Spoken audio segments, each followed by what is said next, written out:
All right, today on the Win Daily Show, I have Ryan Knuppel, CEO and founder of Knup Solutions and Knup Sports. Ryan, how you doing today, man? Hey, thanks for having me, Michael. I'm doing great. Blessed to be here. It's a good day to be alive, man. Let's get it. Let's get it. Let's get it. So, first question I have for you today is how do you make sure that you're winning each and every single day?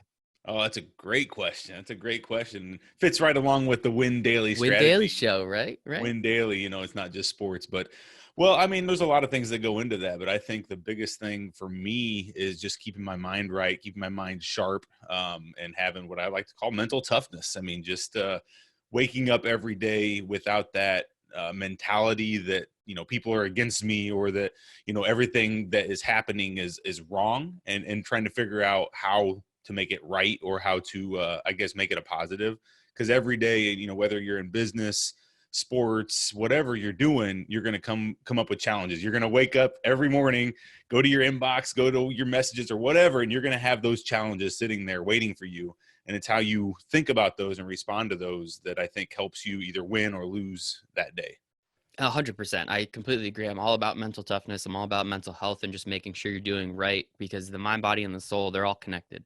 Use that buzzword of positivity, which I always try to be positive, but sometimes it's just very difficult. As I told you, I couldn't fall asleep till like 3:30 last night for whatever reason. Woke up a little late. Got to give myself that extra minute of rest. But how do you make sure, as you said, that's what you're doing. That's how you're trying to win every day. But it's a lot easier said than done. So what have you done to build up that mental toughness? What have you done to build up that discipline to make sure that, even if you do fall back down a little bit, you have that self-awareness and the adaptability to kind of turn it back on its head and get back to where you need to be? Yeah, I mean, it's tough. I mean, I think a lot of that comes naturally to me, and a lot of that comes from playing sports back in the day. I mean, playing sports, at a pretty high level back in high school and then in college as well. I mean, you're kind of taught mental toughness. You're kind of either taught it by coaches or just taught it by nature, by trying to stay tough through the hard times or whatever. And so I think a lot of those qualities carried over with me into my adult life, and I'll admit it's gotten harder as I've gotten older. The mental toughness is definitely goes away. It's easier to just whatever, I'm old, who cares. But I don't know, it's just reminding yourself that it can spiral downwards if you let it get out of control. It's okay. Mhm. It's okay not to have a mentally tough day. It's okay to have some bad days or, not always do everything right. But if you let that continue and that become more you, then that's when it starts spiraling downwards. So I'm not sure if that answered your question, but it was, Yep. I think honestly, relating it back to sports, mental toughness and sports play hand in hand. And so, Oh, absolutely. that's why we encourage the youth and all that to, hey, get into some team sport or something. Cause the byproduct of that is going to help your mind and, Mhm. and your strength of mind. Exactly. I completely agree. No, I think you did a great job at answering it because the mental toughness aspect, it's something that you need to work on every day. And the awareness, I think, is the most important part. If you have the awareness that you're starting to slip, if you have the awareness that you notice you're having negative thoughts, you have the opportunity to then turn those negative thoughts around. You can kind of switch it Yeah. back to the positive. Yeah, I mean, one thing that always stuck with me, and this goes to a story I think I told you last time about being able to play basketball with Michael Jordan back in college and hang out with him a little bit. But one thing that really comes to mind around mental toughness with that is one day, he was asked a question. It was just a group setting, all the kids there watching and all the counselors there. And one of the kids just asked him, there's just so many good players and great players out here, what made you you and how are you better than all of them? And he just looked at him and kind of smirked in his little smirk. He's like, I'm mentally tougher than all of them. Is exactly what he said. I'm mentally tougher than all of them. He goes, when they want to quit, I keep going. When they want to do this, I stay mentally strong. And so that really stuck with me as a college kid. I think a young college kid, just thinking, man, that's what he attributes being the best player in the world to, is mental toughness. I guess this is kind of important. So Right. that's hearing it from the GOAT. I guess I was sold at that point. So I kind of trained my mind to be tough at that point. Good person to hear it from. And of course, like that's the thing about mental toughness. It's not in a silo. Mental toughness will affect the way you work out because then that Mhm. gives you the ability to push and go 1, 2, 10 reps further than anybody else. It gives you the opportunity and the toughness to then work out harder. It's not Yeah. just the fact that I can do it, and saying it to yourself, it's actually doing it, and then pushing yourself in all these other directions, where being mentally tough is great. It's like, kind of like Kobe again, right? Being Sure. mentally tough is great, but you then utilize that in all areas of your life to make all those areas better too, which I think is really Sure. cool. So Sure. that is awesome, man. So I do want to obviously talk about your career path a little bit with Knup Solutions and Knup Sports. Um, Writing, getting into the space of content creation through online poker. So I know, obviously, I've heard the story a couple times now, but if you want to tell everybody out there in Win Daily Fantasy Sports Land, a little bit about how you got going, and a little bit about the old school poker industry, I guess. Yeah, I mean, so back 15 or so years ago, I kind of stumbled upon, I guess, the online gaming world. Started playing a little, dabbled in some online poker, played a little, got into some sports betting stuff at that point. Maybe legal, maybe not. Who knows? That's a gray area. But got into some of that, area, and really found a liking for it. I also was pairing that with kind of my skill, which was like I was a web guy, I was an internet guy, I was creating websites and just really passionate about that space kind of before it was really what it is today. And so I found ways to kind of pair it together and like maybe create a few websites here or there on my own. And then I kind of, oh man, if I put content and then put ads and, I started putting all this together back 15 or so years ago, like, man, I can put an ad up on some content and Google will pay me $1 if somebody comes or whatever. Back in the AdSense days, we're really just starting and all of that. And so I really found that game to be kind of fun and intriguing. And so I started spending some time out on these affiliate websites, so poker affiliates and casino affiliates. It wasn't as much sports at that time; it was more poker and casino. Spending time out there, and really noticed that there was this need for content. I knew it from my own sites. I'm like, well, the more content I put up, the more ads I can put up, and the more money I can make. And then I'm like, man, there's 100 people out here doing the same thing. Like, what if I just didn't do that and I just served them? Like, they all need content. So what if I start serving them? And so I did. I just started, I was doing it as a hobby. So it wasn't my full-time job. I wasn't planning on like really doing anything with it besides I'm going to make $5-10 here, $5-10 there, write an article here, write an article there. And so I started reaching out. Hey, I'll do an article for $5, or I was doing them for free at that point. Right. I mean, similar to a lot of people these days, just spending time working and helping and grinding and doing things. And that's what I was doing. I was creating content, creating relationships with these poker affiliates, casino affiliates. And, fast forward to, I never really imagined, but 10 years later, I came to the opportunity to be able to leave my full-time corporate job and take my freelancing job into a full-time gig. And then I transitioned that into an agency, and I won't get into the whole story, but today we're sitting here with, 60 writers and planners and editors and publishers, and we're working with many of those same clients that I did 15 years ago. I don't like to call them clients. Many of the partners I worked with 15 years ago, at a much larger scale now. And so I've just kind of been in this world of, I've seen it from poker, casino, to kind of the daily fantasy sports was really hot. And then now sports betting seems to be really hot. And now no sports are hot, I guess, but kind of been full Esports. circle through it all. Esports, exactly. Now we go to esports and all of that. So that's kind of my path in this space. It's always been content driven, and I've been a kind of a participant as I've been doing content as well. Yeah, and I think it's such a interesting it is a really interesting path. Again, shooting hoops with Michael Jordan to now, writing articles for, esports is a very interesting, how we got from A to B is I'm Sure. curious. But, obviously, so I actually do want to touch upon the part where you did leave your full-time job. I remember, that was something you and I got to speak about last time, and understanding when, obviously there was other powers at B, I remember, but really kind of taking advantage of that, because you could have went and found another full-time job and said, all right, I can just go do that. But instead you did decide to build this out further. What was that like, kind of taking that leap of faith into this, gray world, Yeah. shadowy world of, internet poker and Yeah. gambling? Like Yeah. how confident were you in kind Yeah. of leaving that security, let's call it, of a full-time Yeah. job? Ironically, I think they let you go, if I'm not mistaken. Yeah. So how Yeah. secure was it? But how did you then kind of transition to, okay, I think that this is something that I can do full-time and make more, if not, substantially more than I was before. Yeah, that's a great question. I mean, and that's a question all entrepreneurs kind of have, because there's a lot of people in that spot where they want to leave what they're doing, but it's not in my opinion, it's not one of those things that you can just go from here to here without a plan, or without Hmm. I guess a plan, without a plan in place. And so I'd say, I don't know, 6 to 7 years into this being a hobby, I started to kind of, my wheels started turning a little bit, in terms of like, man, I'm just making a little more money every month, every year. I'm really not loving what I'm doing at the corporate level. It would be so cool if I could really make this a business. And so I started having that thought, in my head, and really started planning what it would look like if I was doing this full time as a business, and never really able to take that risk or that leap or that jump.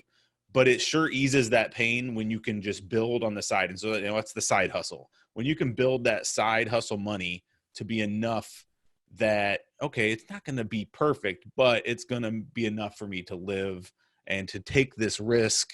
So I think just planning a little bit is really the answer to that, without going cold turkey into it.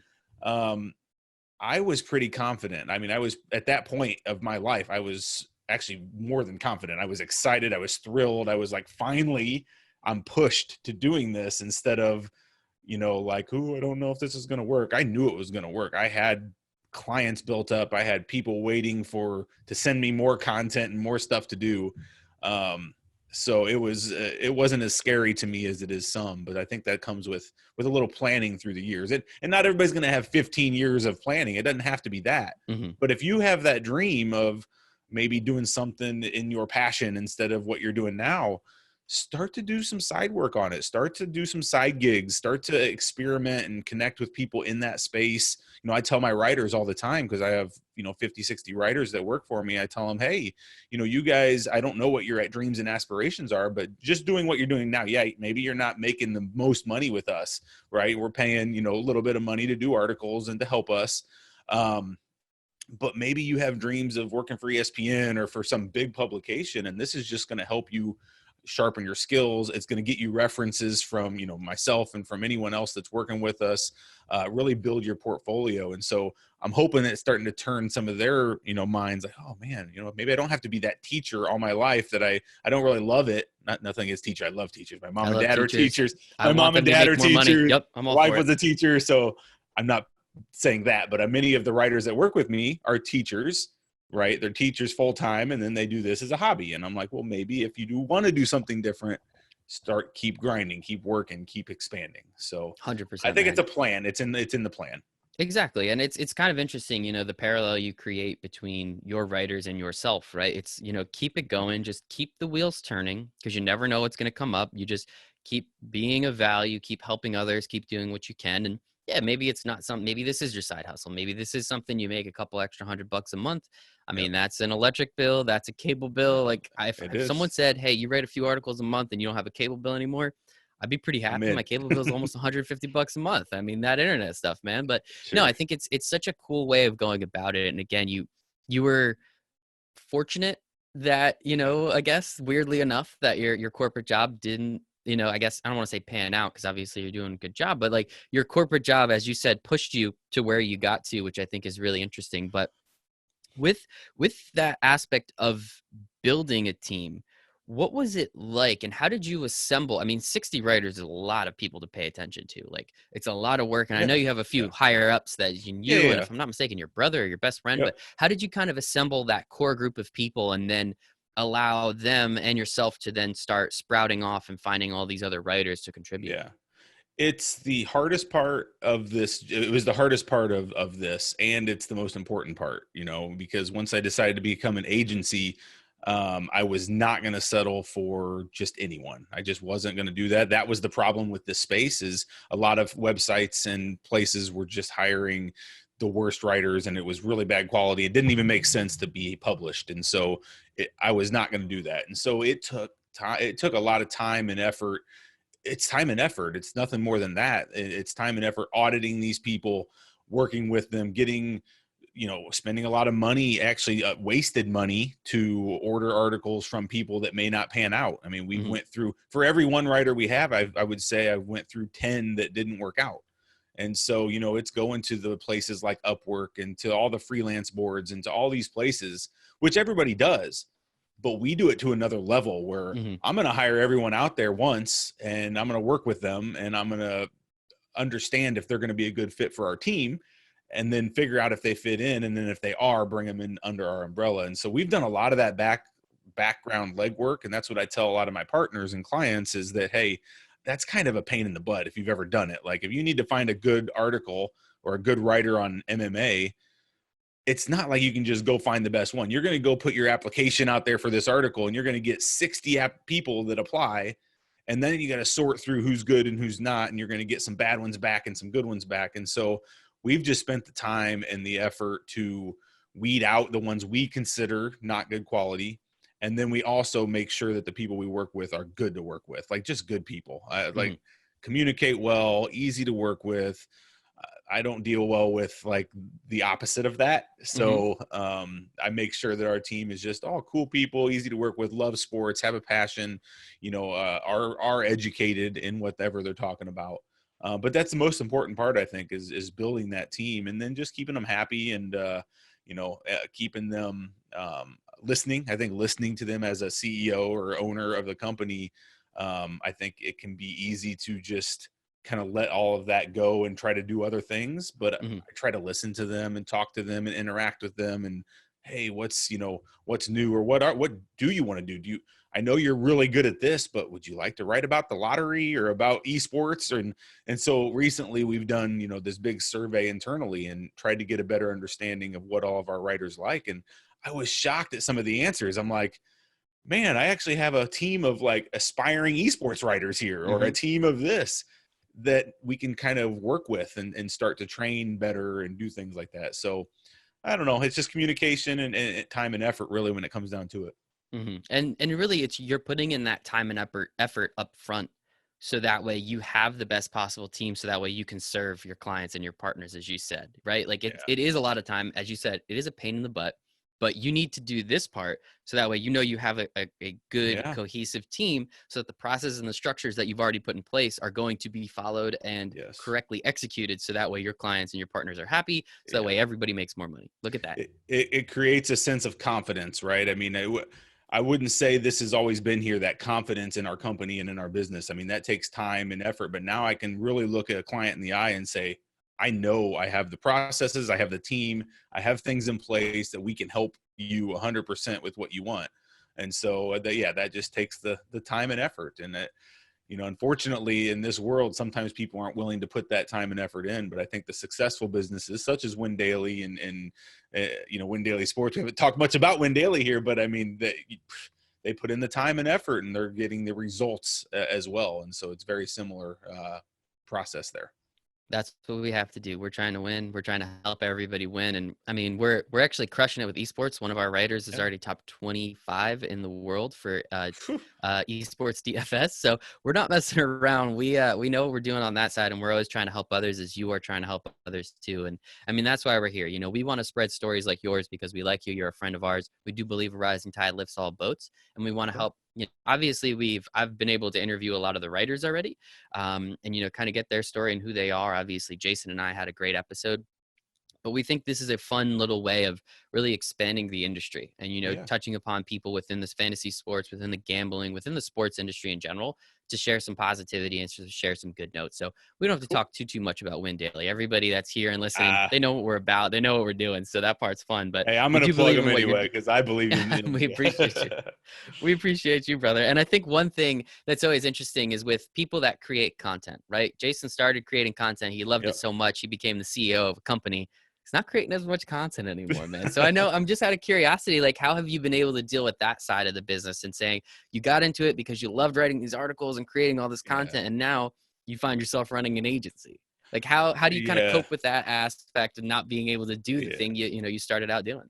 I think my love for business and my love for the process of growing a business has overtaken that piece, right? I mean, I wouldn't say, I mean, I was never a journalist in college or in high school or anything. I wasn't like, I mean, I was an educated person, but I wasn't a writer. I didn't go to school for writing and understand how to write. I loved sports. I loved that piece of it. And so, or the, I guess, gaming, I will say gaming, you know, poker, casino, all of that.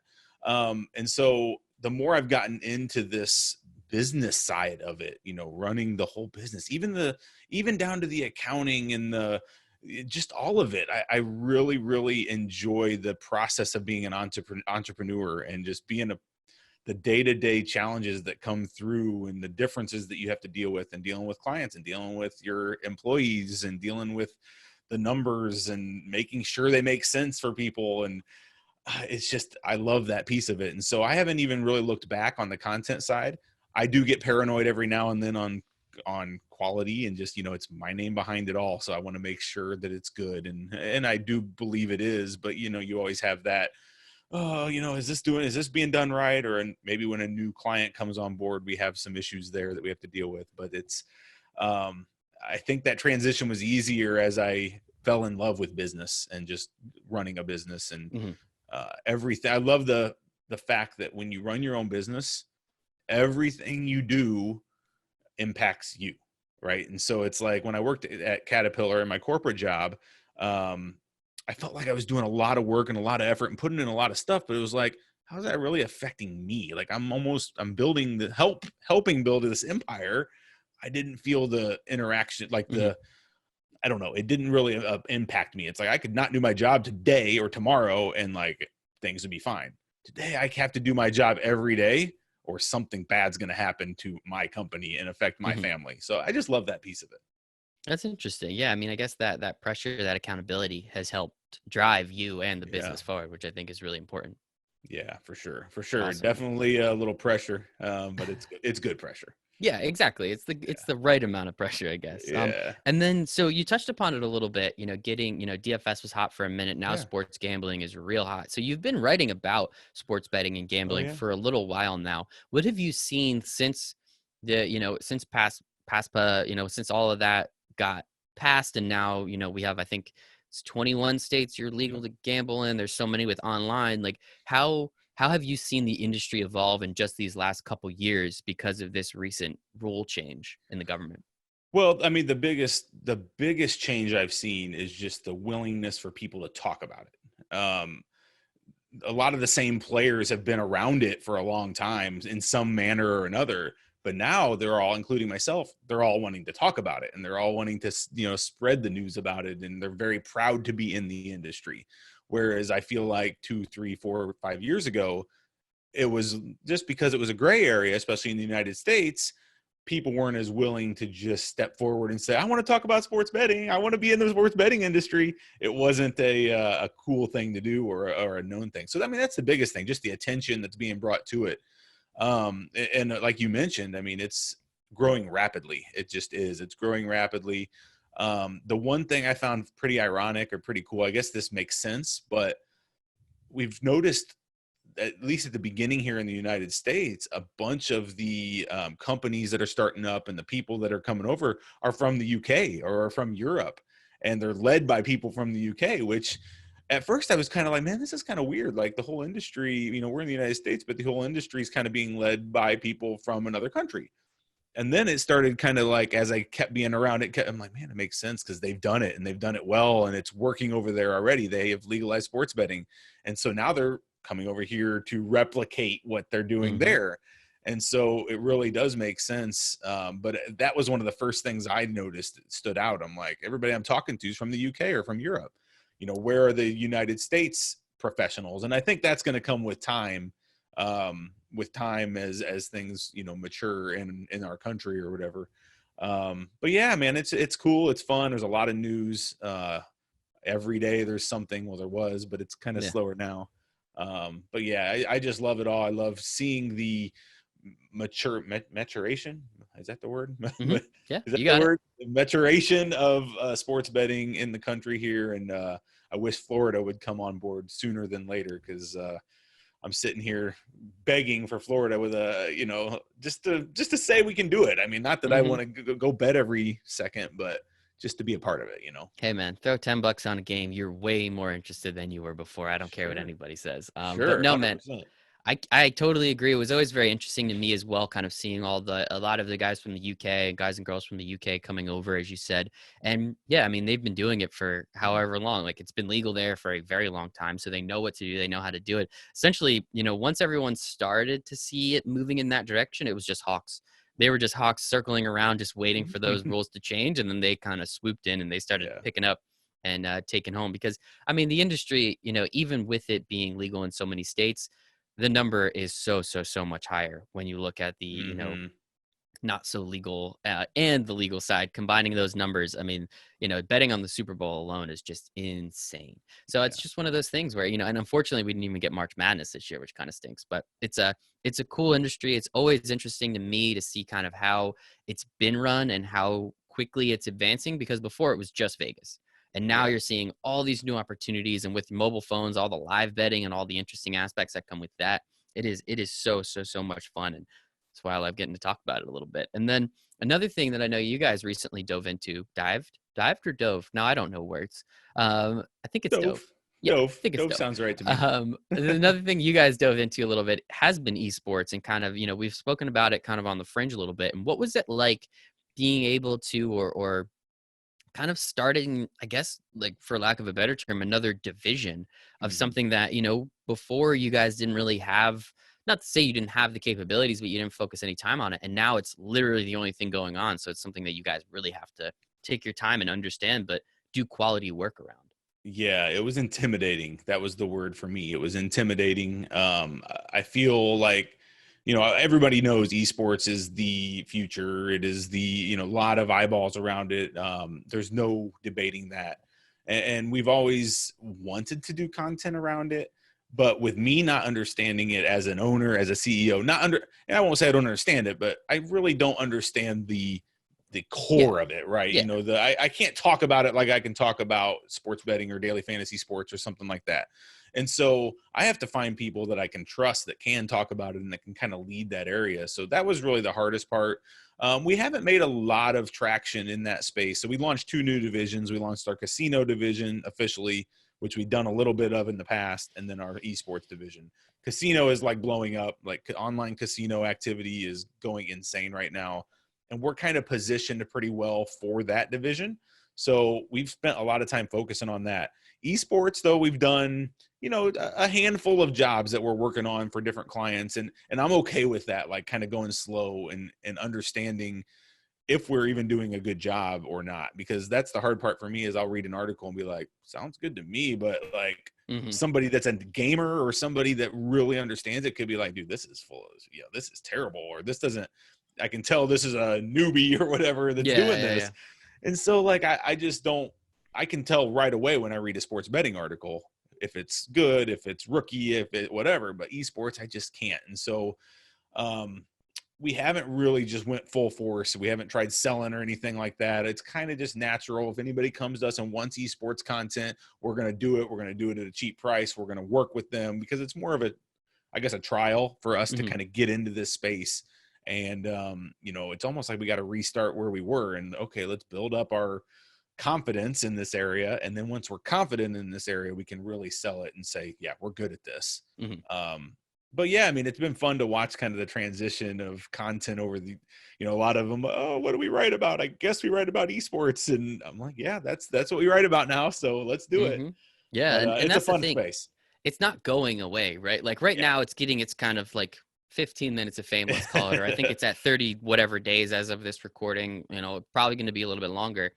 But it's not like it's going away. It was here. It's now just way more at the forefront. Yeah. And yeah, some people that are watching like myself, I'm probably not going to watch too much when regular sports come back. But Yeah. I'll at least have the knowledge, I'll at least have the understanding. It's still there. There's still an opportunity to bet on it, right? That's I think very Yep. important. Yep. So I think with, all of that, there is going to be some sort of runoff where people do stick with it. So I Yeah. think that's just a great opportunity for you guys, cut your teeth now, do what you have to do, and in the future it's still going to keep growing. I think it's just going to get this really great blip and grow a Yeah. little bit faster now because over 2 months it's the only thing that really exists. So I think it's great for you guys in particular because now you're going to cut your, as I said, cut your teeth Yeah. on this opportunity. And moving forward, it's just going to be something that you're going to be able to offer to your clients. And more esports media companies and brands are going to keep popping up, and they're going to need that content. Yeah, that's what we hope. That's what we hope. And you know, it kind of comes out of necessity right now with no sports going on. It's like, okay, well, we have to keep the lights on and keep, you know, bringing revenues in, which luckily most of our sports betting sites that we work with are so big and massive that they're still doing content. Like they're still doing very long form, like evergreen type stuff. Hmm. So we have plenty of work. We're not lacking on work to do, but without that day-to-day sports stuff, it kind of, you know, it opens up this window of time that we can work on other day-to-day stuff. And so Hmm. that really played into the esports side, and it's helping us kind of learn it. And like I said earlier, I was shocked at the number of people on my team already that were interested in this space and actually had some knowledge on it. So, you know, we're getting them ramped up with some articles and working, yeah, just kind of like we did at the beginning with the other Yep. areas, and see where it goes. So And it's cool because they already know the processes, they already know their structures. Now it's just different stuff yeah, that they get to talk about, right? Now it's just that's the something that, thing. you didn't even know they really liked, but it turns out they've been enjoying this Yeah, whole time. Now you can kind of just, flip that switch and let them go on that side, which I think is pretty cool. And that's it. um, Ryan, this has been absolutely fantastic. The last thing I want to talk about is, as I said in the beginning, what are you doing every day to make sure that you're winning? What are you doing outside of sports to make sure that you're not just winning, but you're being the best version of yourself? Oh man, you're asking the tough questions today. Yeah, man. We're trying to win daily. We're trying to win daily at more than sports. We're trying to win daily at more than DFS. We want to help you win, but Yeah. man, life, mind, body, and soul, all this stuff's connected. Yeah. Well, like I said, the mental toughness is big, but then on top of that, honestly, I think it's just the way you treat human beings. Honestly, it's the way you treat your family around you. It's the way you treat the people you work with. It's just being a genuinely good, nice, and helpful person, I think will help you be your best version of yourself. Just keeping that simple tip in mind, you know, and actually during this hard time, you know, with the coronavirus and all these shutdowns and a lot of people losing their jobs, a lot of people needing help. I think offering your assistance in whatever manner that is, you know, everybody can offer some sort of assistance, whether it be, you know, mentoring if you're in that position, whether it be maybe a job if you're able to provide jobs for people, or just an ear to listen to people. You know, I think that's important, and that's something that I'd urge any listener or watcher of this show here, if they want to reach out to me and talk or just anything, let me. I'm available, and that I think that's one of the biggest things that helps me stay my best person, is just knowing that I don't have hidden agendas. I just don't. I don't typically have agendas when I go into meetings and conference calls and things like that. I'm there to see how I can help them. I'm there to see how we can connect and how we can fit people together and really help everybody win, and not always just help me win. I think that's if people can change their mind to not always be looking out for themselves and look out for the good of society and the good of the people they're talking to, I think the world would go a lot further in the you know, everybody being their best person. So that's one So tip. let's hope, man. I mean,